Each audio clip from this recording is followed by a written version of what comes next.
Hello everyone, welcome back to my channel. आज की इस वीडियो में मैं आपके साथ शेयर करने वाली हूँ half yearly exam strategy for ICSE class 10 students. इस स्ट्रैटेजी को फॉलो करके आप आराम से 90% प्लस स्कोर कर सकते हैं अपने हाफ ईयरली एग्ज़ाम्स में।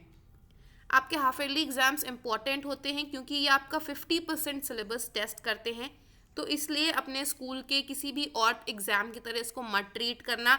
It is actually very important. ये आपको बताएगा कि आपकी बोर्ड एग्ज़ाम की प्रिपरेशन कितनी अच्छी चल रही है, आपको उसमें क्या इम्प्रूवमेंट करने की ज़रूरत है।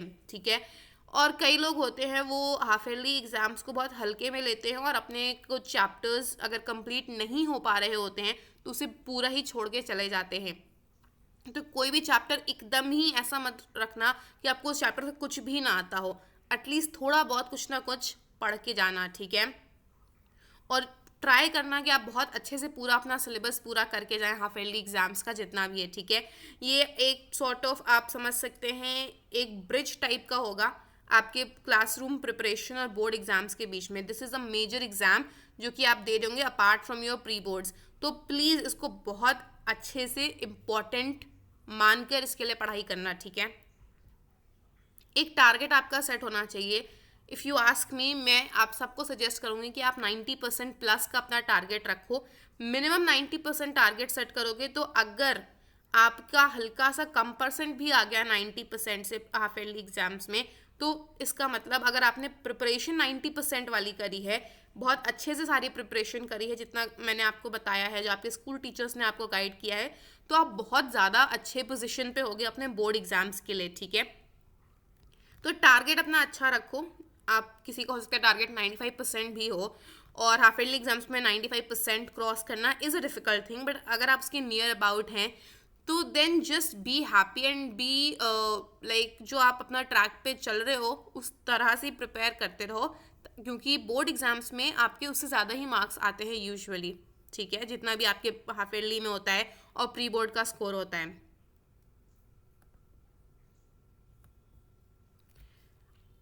अब जिन बच्चों ने अभी तक कुछ भी नहीं पढ़ा है वो भी 90% तक जा सकते हैं। ठीक है। नहीं तो 85% तक तो जा ही सकते हैं अपने हाफ ईयरली एग्जाम्स में। आपका पहला स्टेप ये है कि आपको आपका सिलेबस पता होना चाहिए। अभी सबसे पहले जैसे ही आप ये वीडियो देख रहे हैं तो प्लीज़ आप अपना हाफ ईयरली का सिलेबस एक नोटबुक में नोट डाउन करिए।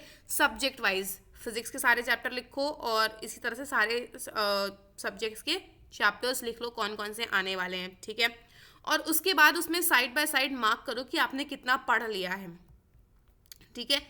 ये मेथड है DPR मेथड, इसको आपको यूज़ करके ये आपको पता चलेगा आपको कौन से चैप्टर प्रायोरिटी पे करने हैं। ठीक है।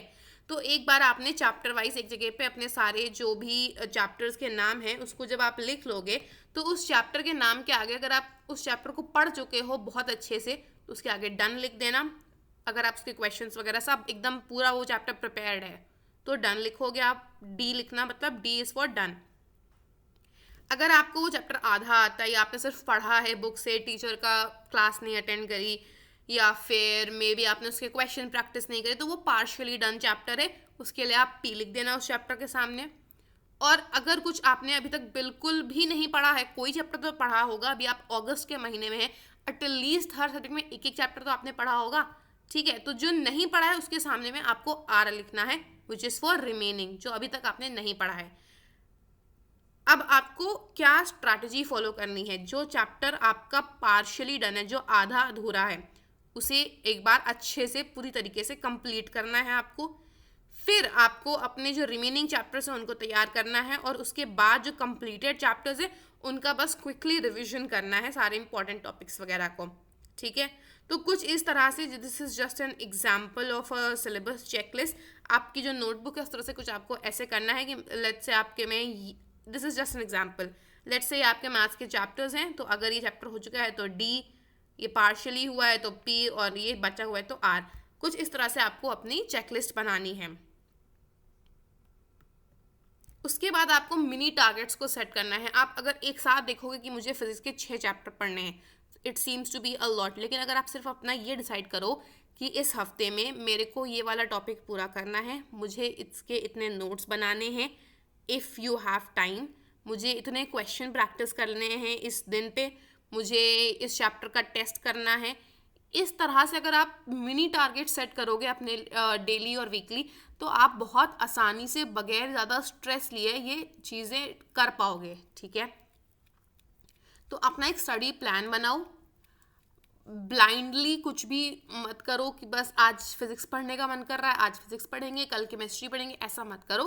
Have a proper plan, have your daily and weekly targets और उसके हिसाब से पढ़ाई करो। ठीक है, सिर्फ पढ़ाई मत करो, एक सिस्टम फॉलो करने की कोशिश करो। ठीक है, and the system basically should be, आप सबसे पहले उस चीज़ को समझेंगे। आप जो भी टॉपिक पढ़ रहे हैं, लेट्स से आप बायोलॉजी का फर्स्ट चैप्टर जो cell structure and cell division के अराउंड वाला चैप्टर है, अगर आप उस चैप्टर को पढ़ रहे हैं तो आपको क्या करना है, सबसे पहले आपको उस चीज़ को समझना है। फिर उसकी इंपॉर्टेंट जो डेफिनेशंस वगैरह हैं, साइंटिस्ट के नाम हो गए, इन सारी चीज़ों को याद करना है। हर फेज़ में माइटोसिस में क्या हो रहा है, मियोसिस में क्या हो रहा है, इंपॉर्टेंट क्वेश्चंस की आपको प्रैक्टिस करनी है, प्रीवियस ईयर क्वेश्चंस की प्रैक्टिस करनी है। फिर कॉम्पिटेंसी बेस्ड क्वेश्चन जो कि काउंसिल रिलीज करता है, क्वेश्चन बैंक्स जो डिफरेंट होते हैं, उसमें उन कॉम्पिटेंसी बेस्ड क्वेश्चंस में उस जो चीज़ आपने सीखी है उसको अप्लाई करके देखो कि आप अप्लाई कर पा रहे हो। अगर आप अप्लाई नहीं कर पा रहे हो तो then go back to understanding. अगर आपसे कॉम्पिटेंसी बेस्ड क्वेश्चन नहीं हो रहा है तो इसका दो ही रीज़न हो सकता है, या तो आपने अच्छे से प्रैक्टिस नहीं करी है या फिर आपने अच्छे से उस चीज़ को समझा नहीं है। ठीक है, इस सब के बाद देन गो फॉर रिविजन और एक बार टेस्ट ज़रूर करो अपने आप को उस चैप्टर के ऊपर। कोई भी रैंडमली क्वेश्चंस उठा लो और देखो कि आप उस चैप्टर के क्वेश्चंस कर पा रहे हो। If yes then move ahead, and if not तो देखो आप कहाँ पे कौन से टॉपिक पे गलत कर रहे हो उस चैप्टर का। ठीक है, आपकी प्रैक्टिस हायरार्की कुछ इस तरह से होनी चाहिए। सबसे पहले आपका मेन सोर्स है प्रीवियस ईयर क्वेश्चंस। ठीक है, उसके बाद जो CISCE काउंसिल के कॉम्पिटेंसी बेस्ड क्वेश्चन होते हैं वो आपका सेकेंड रिसोर्स है। इससे आपकी कॉम्पिटेंसी फोकस प्रिपरेशन होगी, क्योंकि इस वक्त अभी स्पेसिमेन पेपर आ चुके हैं और स्पेसिमेन पेपर देख के साफ पता चल रहा है कि कॉम्पिटेंसी बेस्ड क्वेश्चंस आएंगे ही आएंगे, and they have been coming in the previous recent years. तो आपकी उसके लिए अच्छे से प्रिपरेशन होनी चाहिए, तभी आप उसे कर पाएंगे। ठीक है, क्वेश्चन बैंक्स देखो, अगर आपके पास ये हो गया और उसके बाद भी आपके जो अभी एग्ज़ाम्स होने वाले हैं, हाफ ईयरली एग्ज़ाम्स, उसमें अगर आपके पास टाइम बच रहा है तभी क्वेश्चन बैंक्स करो, वरना even if you are able to do just these things very very nicely, it is more than sufficient. ठीक है, और अगर आपके पास टाइम है अभी, आप कर सकते हो, तो क्वेश्चन बैंक्स भी प्रैक्टिस करने का ट्राई करो। और जो भी एडिशनल प्रैक्टिस होता है ये सब तभी करना जब ये चीज़ें हो जाएं। ठीक है, और किसी के पास अगर बिल्कुल टाइम नहीं है, just do the PYQs and try to solve the मतलब competency based questions. Even if you are not able to solve it, उसका आंसर देखो और देखो कि वो किस तरह से उन्होंने सॉल्व किया है, उसको समझने की कोशिश करो। ठीक है, अब हम सब्जेक्ट वाइज स्ट्रैटेजी की बात करेंगे। जब हम फिजिक्स की बात करते हैं तो आपका जो तरीका होना चाहिए वो पढ़ने का इस वक्त कैसा होना चाहिए।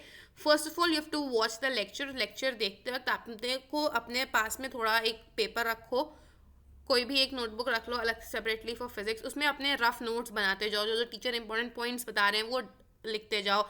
जो भी टॉपिक वो बता रहे हैं वो उसका छोटा सा एक लाइन ही सही, उसका फॉर्मूला ही सही, बट कुछ ना कुछ लेक्चर देखते समय एक कॉपी में नोट डाउन करते रहो। ठीक है, उससे आपके पास एक 1 पेज 2 पेज 3 पेज नोट्स खुद ब खुद तैयार हो जाएंगे। ठीक है, फिर आपको रिवीजन करना है। रिवीजन कहाँ से करोगे, एक फॉर्मूला शीट बना लो। ठीक है, और आपको ये पता होना चाहिए कि हर फॉर्मूले में हर चीज़ क्या रिप्रेजेंट करती है। लेट्स से अगर ये formula F is equals to ma, तो इसमें F क्या है, फोर्स, M क्या है, मास, A एक्सेलरेशन। तो इस तरह से आपको सब कुछ चीज़ें पता होनी चाहिए। ठीक है, फिर हम आते हैं प्रैक्टिस। आपको प्रैक्टिस क्या करना है, CISC की council competency based questions are very very important, आप उसको नहीं छोड़ सकते हो। टाइम है तो जो प्रीवियस ईयर के स्पेसिमेन पेपर्स पड़े हुए हैं आप उसे भी ज़रूर से सॉल्व करें, और इस साल के जो स्पेसिमेन पेपर आया है एटलीस्ट वो ज़रूर से सॉल्व करके जाना। यहाँ पे मैं ये चीज़ मेंशन करना भूल गई हूँ, PYQs करोगे, कॉम्पिटेंसी बेस्ड क्वेश्चंस करोगे, साथ में जो स्पेसिमेन पेपर्स होता है एटलीस्ट इस साल वाला स्पेसिमेन 2027 वाला वो इस वक्त पे रिलीज़ हो चुका है, वो प्लीज़ ज़रूर से आपको सॉल्व करना है। जितने चैप्टर आपके सिलेबस में आ रहे हैं हाफ ईयरली में, उतने का आपको स्पेसिमेन क्वेश्चन पेपर सॉल्व करना है। सॉल्व नहीं हो रहा उसमें आंसर होते हैं, तो आंसर्स आप देख लो, ठीक है। टाइम बचता है तो क्वेश्चन बैंक कर लो, फिजिक्स में इट इज़ गुड आप जितनी ज़्यादा प्रैक्टिस कर पाए। And previous year questions are a must, ठीक है। And something I will tell you from experience, try करो कि आपके हाफ ईयरली एग्जाम से पहले फिजिक्स का हर एक चैप्टर जितना आपके सिलेबस तक आ रहा है उतना आप बुक से एटलीस्ट 2 बार पढ़ लो। मुझे नहीं पता आपके स्कूल में कौन सी बुक चल रही है, बट मैंने अपने टाइम में सेलिना से पढ़ा था और मैंने आपको भी यही सजेस्ट किया था कि आप सेलिना से ही पढ़ाई करें, उसमें बहुत अच्छे से सारी चीज़ें दी हुई हैं। फिर हम आते हैं केमिस्ट्री में। केमिस्ट्री में आपका ध्यान होना चाहिए रिएक्शंस पे, जो टर्मिनोलॉजी है उसके ऊपर, और जो प्रीवियस ईयर क्वेश्चंस हैं। सबसे पहले अगेन आपको लेक्चर देखना है, चैप्टर को समझने का ट्राई करना है। उसके बाद आपको एक रिएक्शन शीट बनानी है चैप्टर वाइज, उसमें आपको बैलेंस्ड रिएक्शंस लिखने हैं। और मैंने आपको पहले भी बताया है केमिस्ट्री की, जब मैंने अलग से डेडिकेटेड वीडियो बनाई थी, कि आपको बैलेंस्ड रिएक्शंस को ही याद करना है, ताकि आपको एग्जाम में ये नहीं सोचना पड़े कि इसकी मैं बैलेंसिंग कैसे करूं। अगर आपसे कोई रिएक्शन पूछ रहा है, और वो हमेशा एटलीस्ट एक रिएक्शन तो पूछेगा ही पेपर में, तो 1 से 2 नंबर अगर फ्री में मिल रहे हैं तो क्या बुराई है, आप अच्छे से रिएक्शंस याद करके जाइए, ठीक है। फिर आपको प्रैक्टिस करनी है, पीवाईक्यूज एक्सट्रीमली इंपॉर्टेंट। आप 2 साल 3 साल के पीवाईक्यू लगाएंगे एंड ट्रस्ट में आपको लगेगा कि ये तो majority of the paper repeated ही आता है। केमिस्ट्री में जो भी पिछले 10 साल के पेपर लगा के जा रहा है उसके 95 अबव द मार्क्स आ ही जाएंगे आराम से, ठीक है, जिसने अच्छे से पढ़ाई करी है और जो सारे प्रीवियस ईयर क्वेश्चंस करके जा रहे हैं। जहाँ पे अगर आपके पास पॉसिबल है जितने ज़्यादा पीछे तक क्वेश्चन कर सको, 10 साल से ज़्यादा पीछे मत जाना, ठीक है। मतलब अगर आप 5 साल के भी पीवाईक्यू कर रहे हो केमिस्ट्री के, दे आर वेरी इंपॉर्टेंट, ठीक है। कॉम्पिटेंसी बेस्ड क्वेश्चंस को ज़रूर से प्रैक्टिस करें। अगर किसी को नहीं पता है कि कैसे डाउनलोड करना है, then do let me know in the comment section of this video, मैं आपको वो बता दूंगी, ठीक है। और टेक्स्ट बुक से जितनी बार हो सके चैप्टर को पढ़ो। Physics chemistry biology, you can not miss reading the book, ठीक है, वो बहुत इंपॉर्टेंट स्टेप है और काफ़ी लोग उसको मिस कर जाते हैं, ऐसा नहीं करना, ठीक है। केमिस्ट्री में आप जितना ज़्यादा बुक की जो लैंग्वेज है उसके क्लोज अबाउट आंसर लिख के आ रहे हो, उतना ज़्यादा चांसेस है कि आप ज़्यादा अच्छा स्कोर करोगे, ठीक है। और जैसा मैंने बताया, please focus on the keywords. ICSC में keywords are very very important. आपको नंबर कीवर्ड पे ही मिलेगा। जो इंपॉर्टेंट स्टेटमेंट उनको चाहिए एग्जाम में, वो आप लिख के आओगे तो ही वो मार्क्स देते हैं, ठीक है, most of the times. So you need to be very very focused on these things. फिर हम आते हैं बायोलॉजी में। बायोलॉजी में सबसे पहले आपको लेक्चर देखना है, उसके बाद आपका टारगेट होना चाहिए कि आप उस चैप्टर को 2 पेज में कंसाइज नोट्स उसके बनाने का ट्राई करो। 2 पेज में नहीं आ रहा, you can go up to 3 pages, but trust me this will help you a lot, ठीक है। उसके बाद आपको ये बात ध्यान रखनी कि आपके जो नोट्स है उसमें सारे इंपॉर्टेंट कॉन्सेप्ट एटलीस्ट होने चाहिए, इंपॉर्टेंट फैक्ट्स जितने भी हैं, एग्जाम कुछ टॉपिक्स होते हैं जिसके अराउंड बार बार क्वेश्चन पूछे जाते हैं, वो पॉइंट्स उसमें मैंशन होने चाहिए। और जो इंपॉर्टेंट कीवर्ड्स हैं वो आपके उसमें होने चाहिए नोट्स में। और साथ में ये ध्यान रखना, बायोलॉजी में आपकी जो स्पेलिंग्स हैं वो करेक्ट होनी चाहिए। अगर आप कहीं पे लिख रहे हैं फोटोसिंथेसिस, तो फोटोसिंथेसिस की स्पेलिंग आप गलत नहीं कर सकते हो, ठीक है। This is just an example. आपके notes should be self sufficient, आप उसको पढ़ लो तो आपका majority of the portion revise हो जाना चाहिए। इस तरह से नोट्स बनाना, ठीक है। और कीवर्ड्स और करेक्ट स्पेलिंग पे प्लीज़ ध्यान देना। फिर practice is very important again, biology में भी प्रीवियस ईयर क्वेश्चंस और CISC के council competency based questions. Then we come to mathematics. Mathematics में ये ट्राई करना कि आप एक बार सबसे पहले लेक्चर देख लो, उस चीज़ को समझ लो प्रैक्टिस करने से पहले, और उसके बाद 20 तरह के क्वेश्चन सेम टाइप की करने की कोई ज़रूरत नहीं है। उसकी बजाय 5 से 10 जो मेजर क्वेश्चन टाइप होते हैं हर चैप्टर में एक सेट ऑफ क्वेश्चंस होते हैं, उसी से बार बार क्वेश्चन पूछे जाते हैं, ठीक है। लेटर से आपने अभी तक बैंकिंग का अगर चैप्टर पढ़ लिया होगा तो उसमें एक फॉर्मूला होता है, उसमें दो ही फॉर्मूले हैं और उन्हीं 2 फॉर्मूले के अराउंड क्वेश्चन पूछा जाता है। तो आप ट्राई करो कि आप इस तरह से प्रैक्टिस कर लो कि अगर आपको मैं एक एग्जाम्पल दे रही हूँ, ठीक है। उसमें जो एक फॉर्मूला है इंटरेस्ट वाला और मैच्योरिटी वैल्यू वाला, मोस्ट ऑफ द टाइम आपसे यही पूछा जाता है। कुछ नहीं तो उसमें एक बहुत फेमस क्वेश्चन है जिसमें टाइम निकालने को बोलते हैं और उसके क्वाड्रेटिक इक्वेशन बन के सॉल्व होती है, तो वो वाला क्वेश्चन भी बहुत रिपीटेडली पूछा जाता है। तो इस तरह से जो टाइप ऑफ क्वेश्चंस है, उन टाइप ऑफ क्वेश्चंस पे आप ज़्यादा ध्यान दो तो बेटर होगा, ठीक है। और जब एक बार ऐसी चीज़ें कर लो उसके बाद आप करें कॉम्पिटेंसी बेस्ड क्वेश्चंस, पीवाईक्यूज और फॉर्मूला का रिविजन। और प्रीवियस ईयर क्वेश्चंस की जो प्रायोरिटी आपकी रहनी चाहिए हाफ ईयरली एग्जाम में, ट्राई करो कि 2025 2026 तो आप प्रैक्टिस कर लो। अगर आपके पास टाइम बच रहा है तो 2024 का भी कर लो।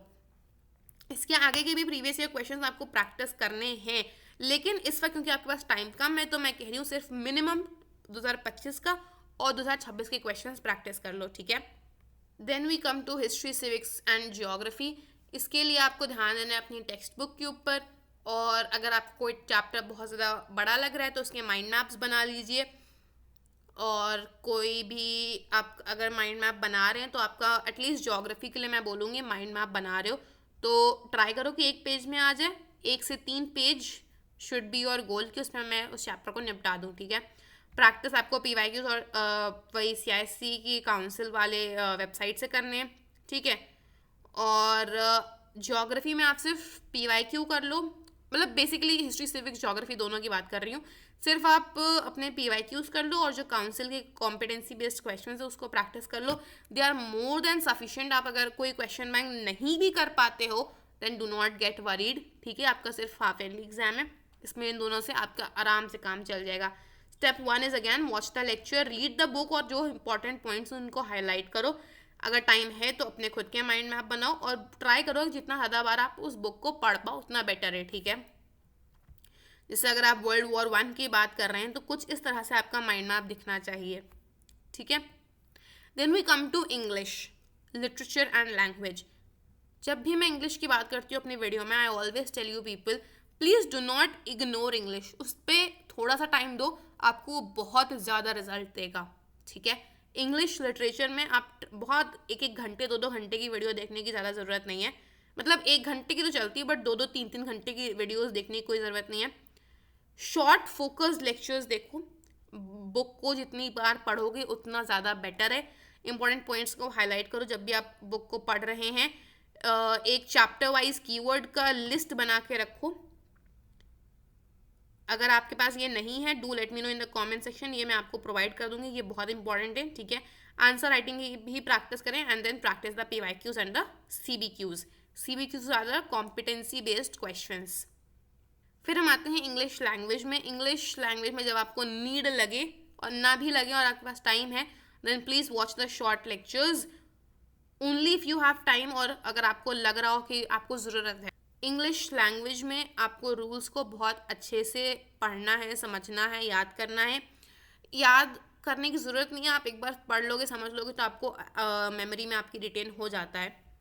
फिर एक्सटेंसिवली जितनी ज़्यादा प्रैक्टिस करोगे उतना अच्छा है। इंग्लिश लैंग्वेज के लिए आपका first and foremost practice source PYQs है। जो क्वेश्चन एक बार गलत कर रहे हो उसको ट्राई करो कि आप बार बार करो। मतलब प्रीवियस ईयर क्वेश्चंस आपका एम होना चाहिए कि बोर्ड एग्जाम्स के पहले आप 4 से 5 बार लगा चुके हो उसको, ठीक है। This should be your aim for English language at least previous year question. बाकी सब्जेक्ट का 2 से 3 बार भी करोगे तो चल जाएगा। And once you are done with these then move on to the council के जो सीबीक्यूज हैं।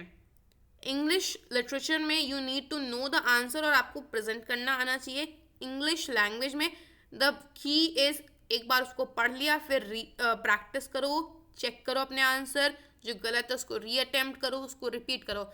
And this is all it takes to score really really nice even 100 out of 100 in English literature and language. Language में 99 तक आ जाते हैं, 100 लाना बहुत मुश्किल होता है। आईसीएसई में यूजुअली देते नहीं है 100 marks, but even if you score 100 in literature and 99 in language, आपका जब एवरेज बनेगा तो इंग्लिश का एवरेज 100 ही आता है, ठीक है। Then we come to computer applications. ये सब्जेक्ट ऐसे है काफ़ी बच्चे से परेशान रहते हैं, तो I will tell you the simplest thing to do, ठीक है। सबसे पहले शॉर्ट लेक्चर्स को देखो, ऐसे लेक्चर्स जो कि आपकी थ्योरी को भी कवर करें और इसमें प्रोग्राम्स भी हो। मैंने अपने चैनल पे कंप्यूटर की वीडियोस डालना शुरू कर दी हैं। जो बेसिक वाली वीडियो है एकदम ही स्टार्टिंग मैंने वो भी डाल दी है एक, और एरे का जो फर्स्ट एकदम बेसिक पार्ट है वो भी मैंने डाल दिया है। आने वाले टाइम में मैं और टॉपिक्स भी कवर करूँगी और जो क्वेश्चंस हैं, प्रोग्राम्स है, स्पेसिमेन है, वो मैं सब अपने चैनल पे कराऊंगी। Just keep following whatever I am telling you. किसी और से समझ में आ रहा है तो आप उसकी भी वीडियो देख सकते हैं, ठीक है। इसके बाद आपका स्टेप 2 है, जब एक बार आपने वीडियो देख ली तो आपका स्टेप 2 है कि आपको प्रोग्राम्स को प्रैक्टिस करना है, जो प्रोग्राम्स आपके टीचर ने करवाए हैं। अगर आपको लग रहा है कि आपके टीचर उस तरह से क्वेश्चंस करवा रहे जिस तरह से आपके बोर्ड एग्जाम्स में आते हैं, please before you prepare for your computer exams एक बार अपने प्रीवियस ईयर पेपर्स देख लेना, ठीक है। 1-2 साल के देख लो, that is more than sufficient. उसके बाद आपको जो टीचर ने स्कूल में करा दिए क्वेश्चंस वो एक बार आपने प्रैक्टिस कर लिए, फिर आपको प्रीवियस ईयर क्वेश्चंस को प्रैक्टिस करना है and then the competency based questions को प्रैक्टिस करना है। प्रोग्राम को सिर्फ ये पढ़ना नहीं है या वीडियो में देखना नहीं है कि किस तरह से सॉल्व हुए, उसको लिख के देखोगे तभी आपको समझ में आएगा, ठीक है। एक्टिव रिकॉल मुझे नहीं पता कितने लोगों को पता है, बट ट्राई कि आप प्रैक्टिस करें एक्टिव रिकॉल। एक टॉपिक आपने पढ़ लिया, उसके बाद अपनी बुक को बंद करो और ट्राई करो कि आप रिकॉल कर पा रहे हो कि नहीं कर पा रहे हो, जितना भी आपने भी पढ़ा है। लेट्स से आपने हिस्ट्री में वो वाला चैप्टर पढ़ा है, first chapter which is the first war of independence 1857, तो आपने उस चीज़ को पढ़ लिया। उसके बाद अपनी बुक को बंद करो और याद करने की कोशिश करो कि उसके क्या क्या कॉज थे, उससे क्या क्या कॉन्सिक्वेंसेज आए थे, क्या सोशियो रिलीजियस कॉज था, क्या मिलिट्री कॉज था जिससे वो वॉर हुआ, ठीक है। किसने उस वॉर को लीड किया था दिल्ली में, किसने उसको लीड किया था इधर उधर जो और एरियाज वगैरह थे, ठीक है। And just keep scribbling if you want, और उसके बाद चेक करो कि क्या आपने उस चीज़ को सही किया है या नहीं किया है, ठीक है।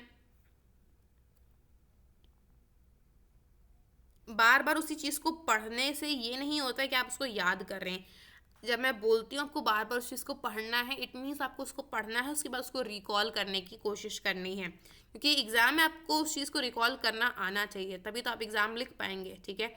And test yourself and analyse your mistakes.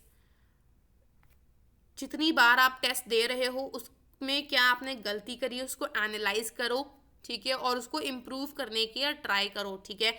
Her test के बाद आपका ये क्वेश्चन होना चाहिए कि आप क्या चीज़ भूल गए, क्या आपको गलत समझ में आया था कॉन्सेप्ट, किस तरह के क्वेश्चंस होते हैं जिसमें आप फंस जाते हैं हर बारी, जैसे ऐसा कोई ऐसी चीज़ें होती है मैथ्स और फिजिक्स में, सेम गलतियां हम अक्सर बार बार कर रहे होते हैं, सिली मिस्टेक यूजुअली कर रहे होते हैं, कैलकुलेशन मिस्टेक कर दी, MCQ के क्वेश्चंस को ढंग से नहीं पढ़ा, ठीक है। तो इस तरह की जो चीज़ें हैं उनको एनालाइज करो और उसके बाद ये देखो कि किन चैप्टर्स में आपको ज़रूरत है और ज़्यादा प्रैक्टिस की और ज़्यादा रिविजन की, कौन सी मिस्टेक आप बार बार कर रहे हो। इन सब चीज़ों को एनालाइज करोगे तभी तो आपको समझ में आएगा आपको क्या इंप्रूवमेंट करने की ज़रूरत है।